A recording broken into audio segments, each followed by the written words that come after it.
Un bellissimo gesto quello dell'Ordine degli Infermieri che ha donato un defibrillatore a completare quello che era già il parco in essere per quanto riguarda il corpo di polizia municipale, che però è ancora più, come posso dire, presente sul territorio perché si tratta di salvare vite umane.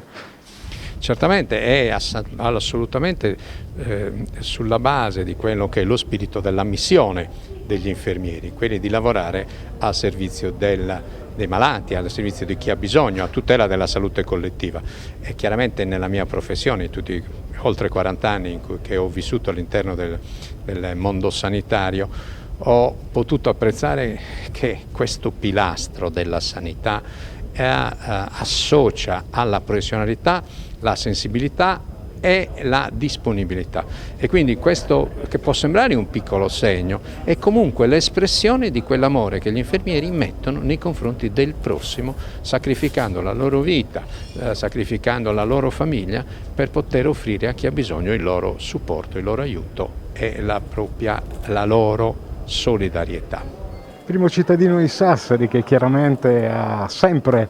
operato sul campo in prima linea e non solo in Sardegna, questo mi piace sottolinearlo,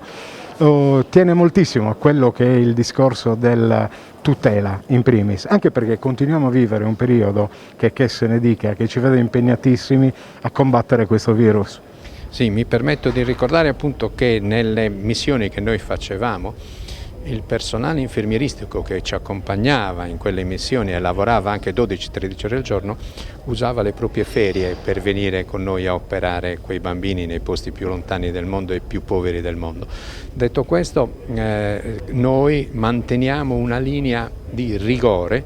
in quanto riteniamo, e ne sono assolutamente convinto, e sono altrettanto convinto che questo messaggio la città l'abbia recepito, dato che i numeri ci danno ragione, che quello che noi abbiamo cercato di far passare è un messaggio appunto di solidarietà. Rispettare le normative anti-contagio è una maniera di rispettare il prossimo. Come ho sempre detto, portare la mascherina è un segno di educazione e di amore nei confronti del prossimo, perché la mascherina non protegge noi stessi, protegge gli altri da noi stessi, e se ognuno protegge l'altro, il virus muore.